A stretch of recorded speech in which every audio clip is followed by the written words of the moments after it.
Welcome into Core Values, the All Things Broken Arrow podcast. I'm your host, Dylan Rivera. Alongside me, as always, is the Superintendent of Broken Arrow Public Schools, Mr. Chuck Perry. Also joined by a couple of specialists here today. We have Kelsee McCutchen sitting right across from me here. She is the Clinical Director at Grand Mental Health. And then Twyla McCarty in the corner over there is our counselor at Options Academy, the Broken Arrow Options Academy. So I've given your titles and your names, but I want you guys to get a little bit more into the details of what you do day to day. Tell us about your job, your organization, and your background. We'll start with Miss Kelsee over here. Okay, hi. Thanks for having me. So as clinical director, I oversee all of our outpatient services in Tulsa County for Grand Mental Health. Grand is throughout 13 different counties in Northeast and North Central Oklahoma, so we're pretty big, but pretty new to Tulsa. We've been in Tulsa for about 3 years. So my role specifically is supporting our staff that are embedded in Broken Arrow schools, and then a couple other school districts throughout the county, and then overseeing part of our adult clinic and then our children's clinic here in Tulsa. So really giving that support to our staff. And your work within Broken Arrow Public Schools, does that look like, and does it just impact the students, or do you feel like it's impacting our entire families? Oh, it's families through and through. So yes, we work with students hands-on in the schools, but as you know, working like with students in general, that feeds right up to the families. Right. So some of the schools that we're embedded in, specifically our early childhood centers, a lot of the work that we do there is family focused. You're thinking 4 and 5-year-olds, they don't really process, right? They play, but when we're looking at their change behaviors, that comes from the top down. That's mom, dad, grandma, grandparent, whoever the guardian is. So we really try to do more family therapy and supporting those families and getting those kids the support they need. But then I'm also thinking our middle schoolers, right? They're the ones that are struggling with social media and really big mental health challenges. Well, we have to communicate with those parents. We have to teach them about what the kids are going through, what those tools are that those kids need to have support, and then make sure that the parents or guardians, whoever it is, are putting those things in practice at home.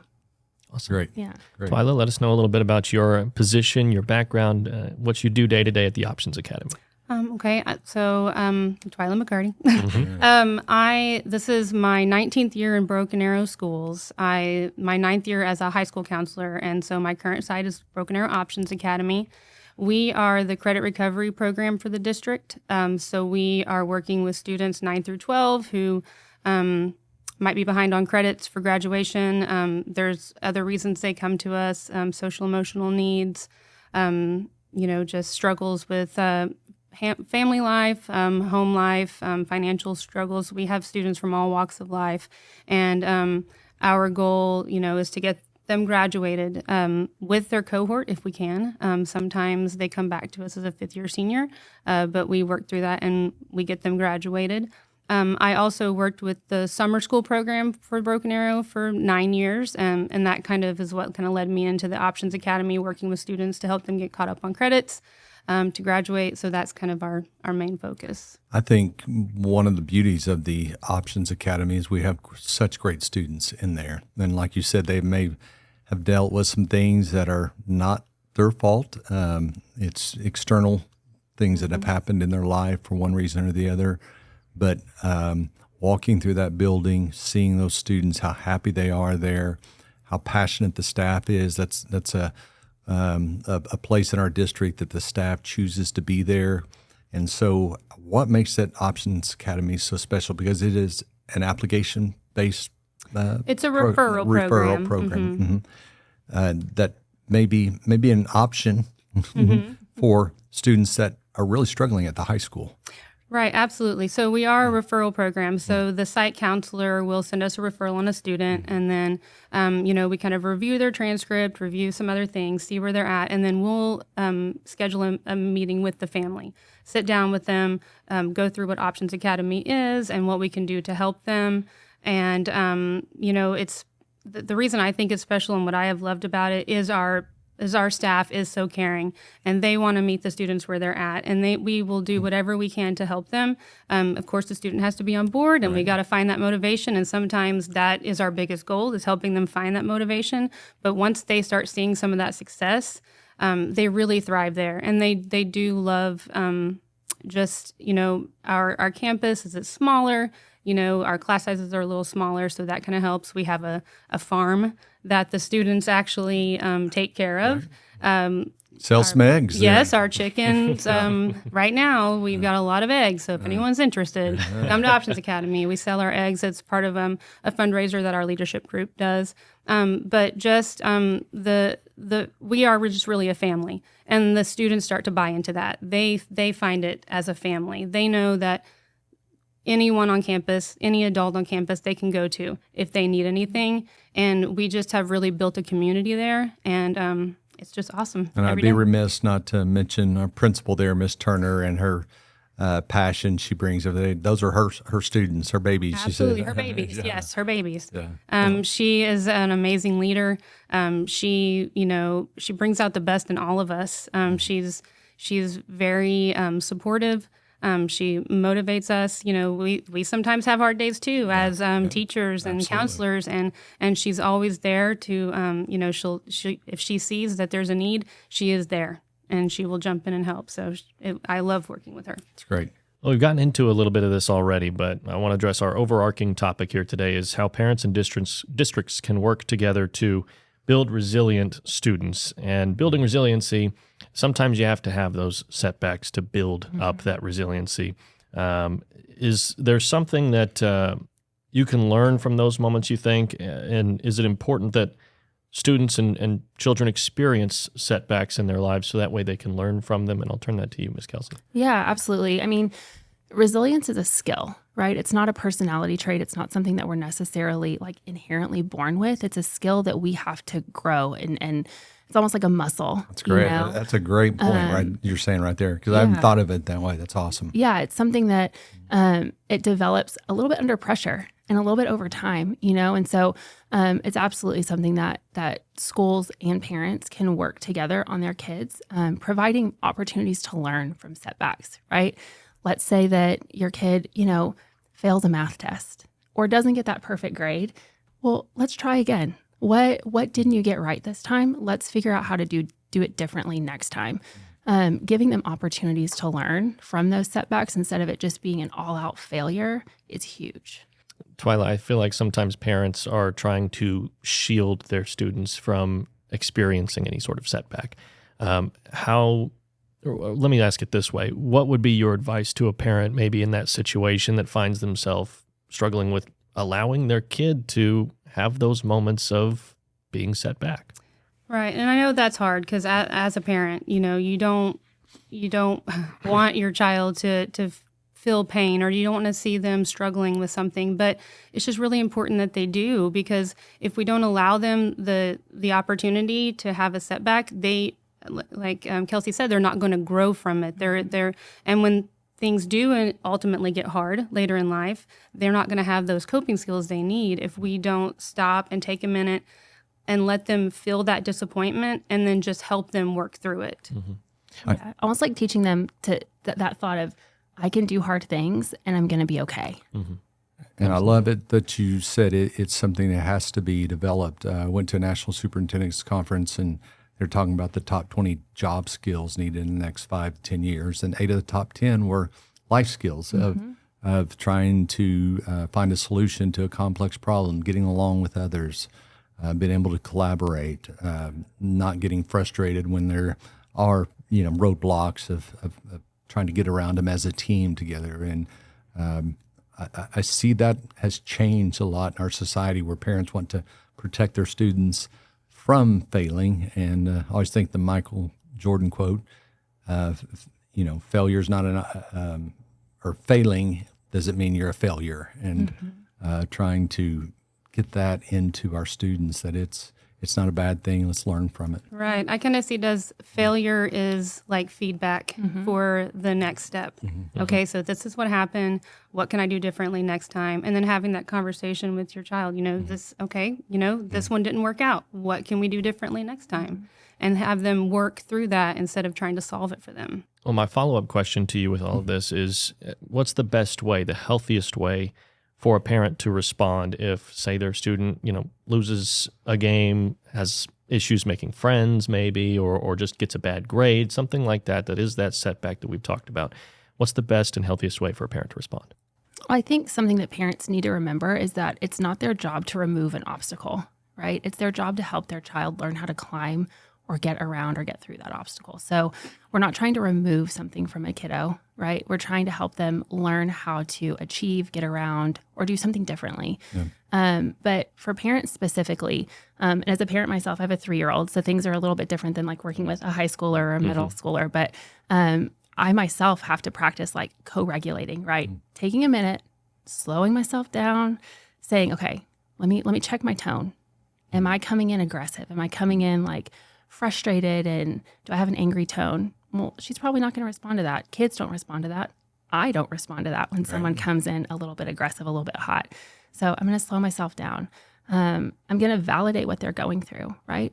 They failed their test. That sucks. Failing a test that you studied really, really hard for, that's really disappointing. Or maybe they're learning how to drive and they're so excited to get their driver's license and they don't pass that test. Oh my gosh, that's devastating. So having that reality with them, man, that really sucks. I'm really sorry. Like, I can't imagine what that feels like, but I know that hurts. It's not fun. And then helping them figure out what they can do differently. Do they need to study differently? Do they need to, prepare for their day a little bit differently when they're going to try that thing again? Do they need to have a different group of friends around them when they're doing this one activity? Because, so-and-so really gets them into some not necessarily bad situations, but their prefrontal cortex stops working whenever they're around so-and-so, so having those conversations with them, but getting them to kind of co-think with the parent. What could you do differently? I think having them buy into the change, buy into the solution, is going to create a lot of change for that kid, because they're the ones kind of driving what the decision is. It's good. And you kind of touched on it there, but strategies that you can use at home as a parent to help your child build resilience and confidence. What do you have, Twyla, maybe in your toolbox that you can say, this has worked for me, or this is what I know from studies that this may work? Is there anything that you maybe think of when it comes to that? I think one big one is, focusing like on the effort that was given in a situation, and not like the perfection. Like, wow, you did that. You did so great. Maybe it wasn't the outcome you wanted, but man, you worked so hard on that. Like that takes the shift off of trying to be perfect, and just shows them, hey, they're really proud of me for the way I'm handling the situation, or for how I did. And then I think another big one is just like also modeling, like when you do have a setback, and just saying, wow, you know what, that didn't go the way I wanted it to. I'll try again. So just showing them that it's okay for things not to be perfect. Yeah, I think that's good. I think modeling failure is a big deal. Like showing kids that, the big people in their world can have setbacks, and how do you handle that setback? I think that speaks volumes to kids, because that's where they learn it from. Like they're sponges, and so they absorb that and they see that. And so if mom, dad, caregiver, teacher, if they're struggling with a failure or a setback, that kid more than likely is going to struggle with a failure or a setback. But if they see us modeling resilience, really, they're going to start kind of picking up on those behaviors. I like it. Over the years, I've seen students too, where they really try hard on something and it may not be successful, and then they maybe not want to do it again, or to try again. And I've always tried to tell them, if you make that effort again, I can't guarantee you the result will be success. There's no way to do that. But I can guarantee if you don't try, you're not going to succeed. So trying to get that in that mindset, to get back on that saddle again and go for it. And the students that I've seen do that end up being the most successful down the road. I think one thing that comes into play is, as a parent, trying to strike the balance of supporting your kid, but also letting them take on those challenges on their own. So from your perspective, how do you see that balance? What's the best way for them to still let them get around that obstacle, get over it, whatever it may be, but also still trying to be there to help them? Well, I think something that is really good is praising the effort for them and not necessarily the outcome, right? Kind of like what Twyla was saying a few minutes ago, like noticing how hard they're working, right? But also taking a step back, right? Their failure is not your failure. You know, I think sometimes as parents or as teachers, when we pour into somebody and we see all this work that they're putting into trying something new and then they don't succeed, they don't hit that measure, sometimes it can feel like a failure on us too. Like, oh, what did I do wrong? How did I not? Did I not help them in the way that I should have? And so I think stepping out for yourself and taking the personal out of it for you and recognizing this is their thing. So how can I help them and not make it about me? But also just reminding yourself, like, we don't grow confidence in preventing fails or preventing falls, right? Like, you have to fall in order to get back up. You have to. You learn how to fall better, right? You learn how. Maybe I'm just thinking of like a little kid climbing a jungle gym. They learn where they need to put their hands next time. They learn how high they can go comfortably and how far they can stretch themselves next time. And then they learn, oh, this is where I need to ask for help. I think that's a big part too, is like resilience is teaching kids, this is where to ask for help. This is where I need some hand-holding. I need some support, or I actually don't need help anymore. So mom, dad, I got this. Teacher, let me try. And letting them try. That's huge. I think that's one follow-up question that I have, and maybe Twyla, you can touch on this, is I can tell from my own perspective, when I was a high school student, I was always like, I don't want to ask a question. I don't want to be the one that needs help, because if everybody else seems like they've got it and I'm the only one that raises my hand, then I'm the one that's in the wrong, right? So taking that step back and then realizing, you know what, maybe somebody else is just as nervous to ask that question as I am, so I'll just ask it just in case maybe somebody else in the room has that question, right? Having that moment of, you know what, it's not just me. It's not just me going through this, but it's okay for me to ask for help. For you being at the high school level, dealing with older students, is that something that you see as a challenge for students to sometimes reach their hand out and say, you know what, I need some help? Absolutely. You know, when we work through those kind of things every day, you know, we have a lot of students who are afraid to speak up, or if they're struggling in a class and then you sit down with them and you say, well, what's going on? And, you know, I really didn't understand what we were working on.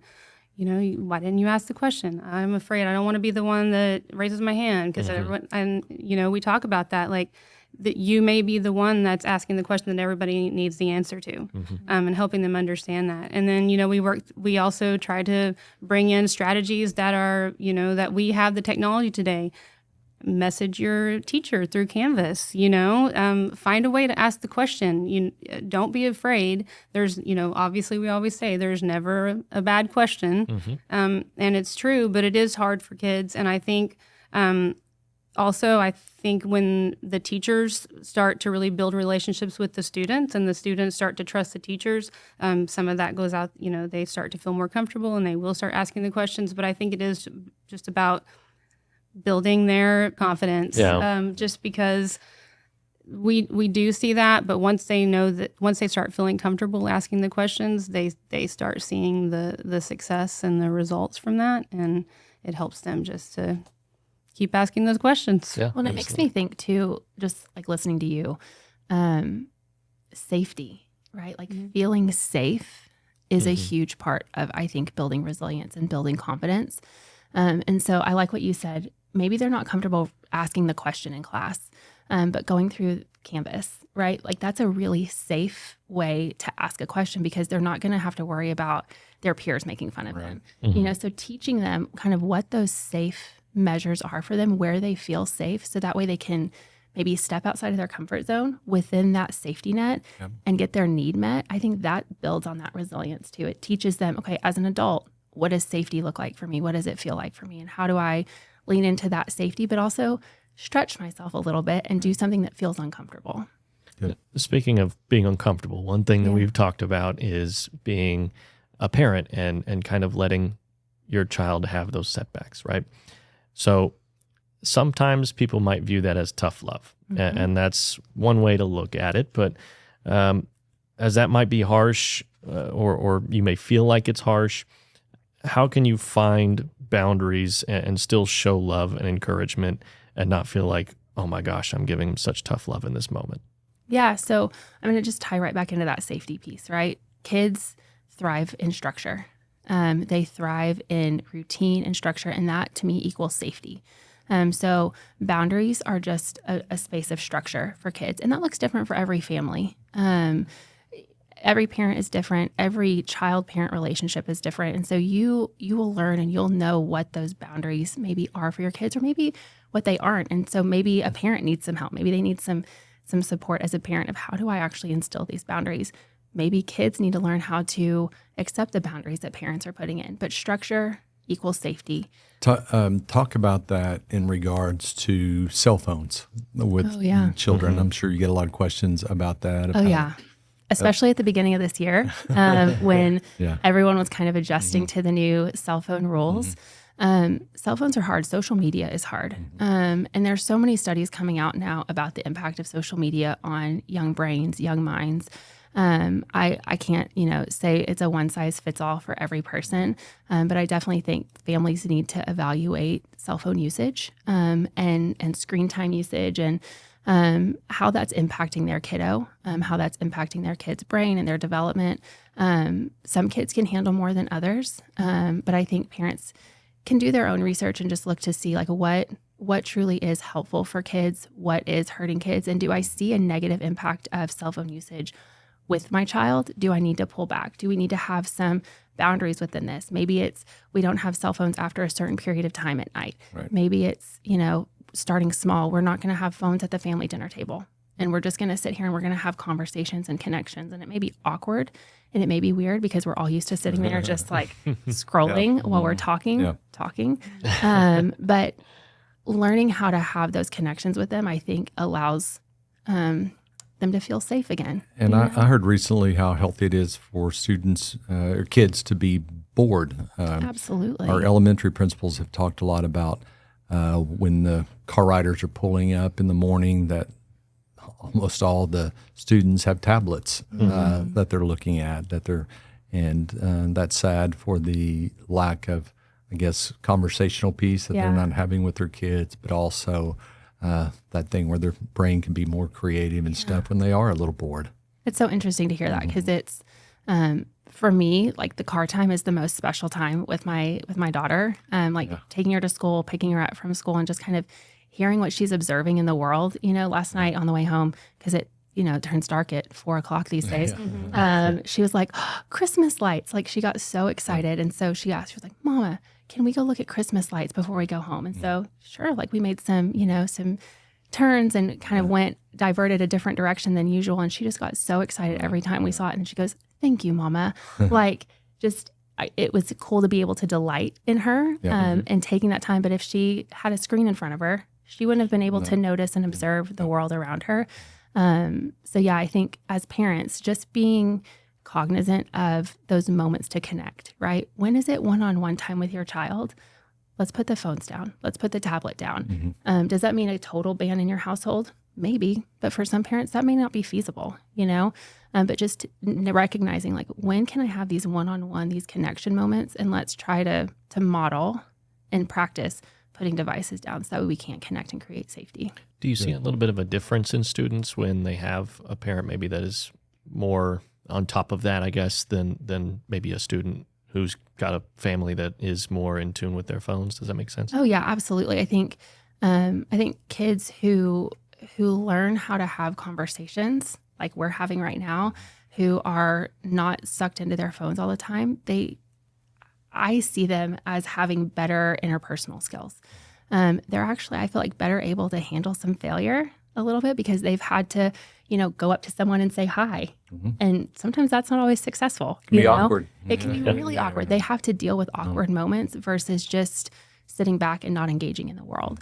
And so I think that there is, I don't know if it's a huge difference. I think it's kid to kid, but I do think that there is a difference in kids who have limited access to social media and phones versus kids who are just in it all day, every day. And one big thing with phones is the mental health perspective of trying to make sure that everybody is safe and everybody feels comfortable. The impact of overprotection that it can have on a child and rescuing children too quickly, maybe. How do you see that play out day to day, Twyla? I mean, like, have you seen that in your job? I do. And I think that sometimes that if we are quick to overprotect and we are trying to stop a situation before it happens or trying to rescue our kids, we're unintentionally telling them, you can't handle this, so I'm going to handle this for you.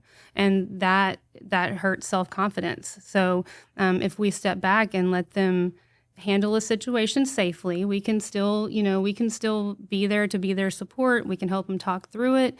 But if we let them experience those setbacks and those disappointments and those hard times, it is building their resilience, and they are going to be able to handle those hard things when they inevitably come around. Because, after high school, once you get to college, your career, your parent can't rescue you anymore. Mama can't call the boss and say, hey, what's going on at work?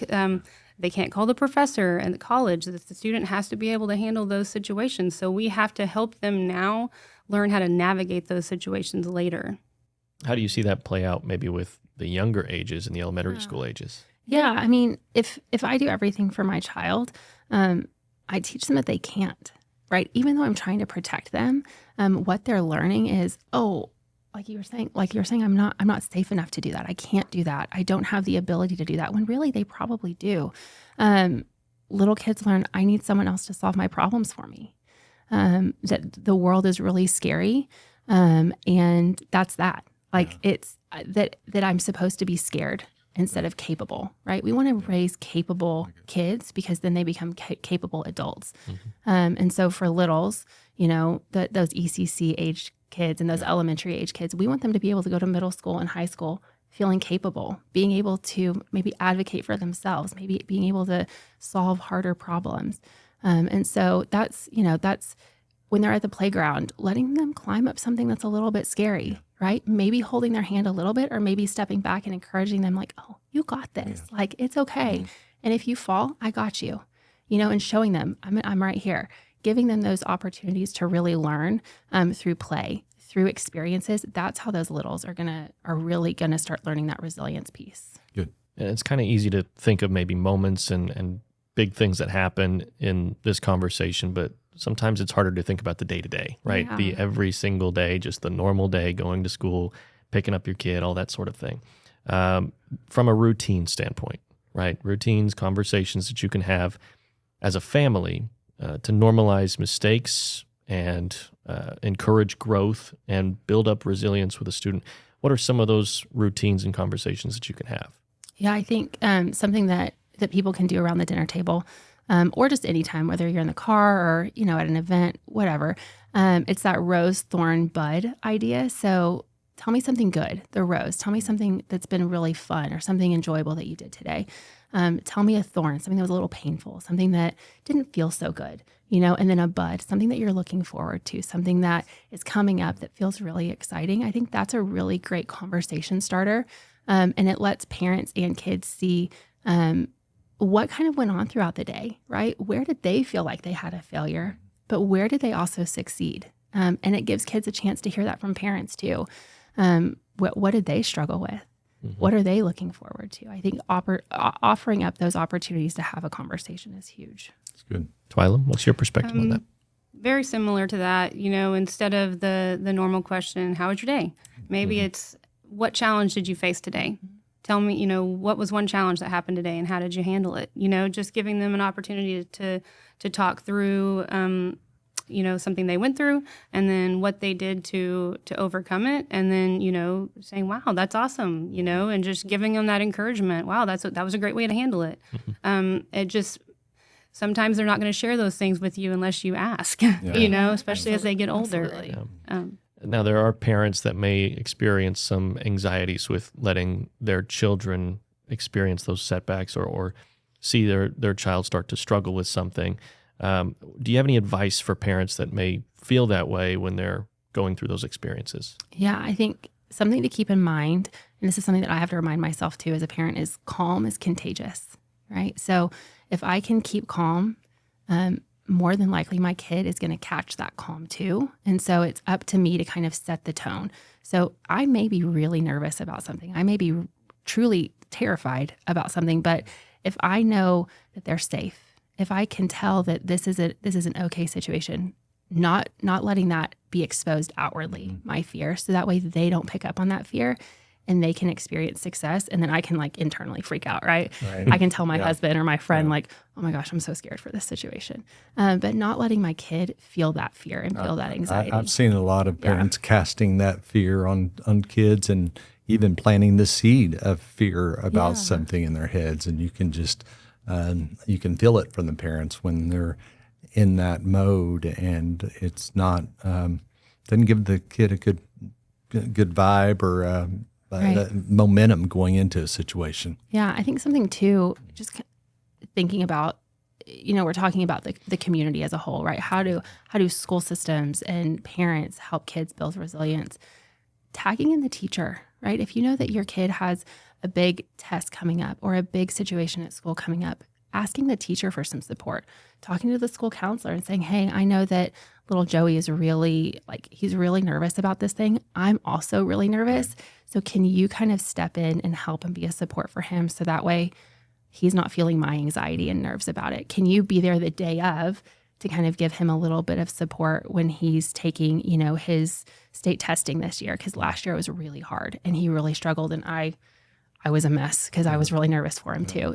So tagging in that village that we have built in with the schools to help kids feel successful. That kind of leads into my next question, and I'll turn this to you, Twyla, since you're at the Options Academy and within our school district. Is how can parents partner with schools and teachers to reinforce resilience and those problem-solving skills?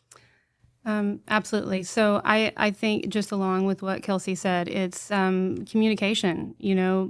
Talk to the teachers. If your student's worried about something or you're worried about something coming up, reach out to the teacher. Ask questions like, what can I do to support my student at home with this coming up? How can I set them up for success? Talk to the teacher about what the student needs emotionally with whatever challenge they're going through, because that helps the teacher too. The teacher does, needs that feedback too from the parent. And if we're communicating, then, we're doing everything we can to help support that student, that the student's going to feel it. And I just think that is really the biggest thing is communication, and also making sure you let your student do some of that communicating too. Mm-hmm. If there's an issue that comes up, let the student go to the teacher, let the student and the teacher talk through it, and then have a conversation with the parent, because you are trying to build resilience and confidence, and they need to be able to navigate those situations and learn how to handle it. Well, and I think it'd be good to turn it over for sort of a district perspective on this to you, Mr. Perry, and what your thoughts are on it. I mean, I think what you just said there is huge.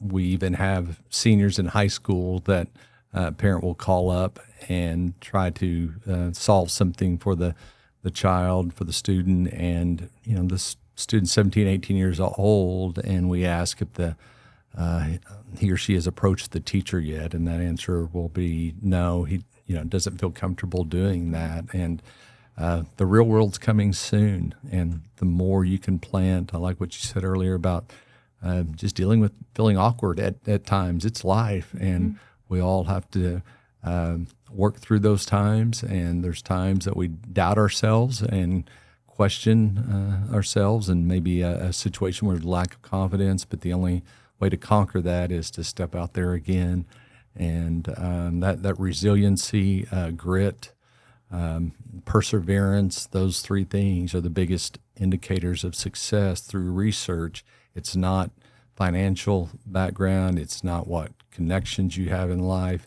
It's being able to overcome some failures. And so both of you are spot on in that area. I know this might be a little bit difficult, but I'm going to ask you to pick one piece of advice that you can give to parents about raising kids who are adaptable, confident, and ready to face challenges. And if you have one piece, what would it be? Yeah, and I'm saying this to myself too, right? So don't rush to remove the struggle. Stay in it with them, because that's where confidence forms. I like it. Okay. That is exactly what I was going to say. You have to take a deep breath, and let your child feel that struggle so that they can learn how to navigate it, so they know they can recognize that feeling and know, okay, I am struggling.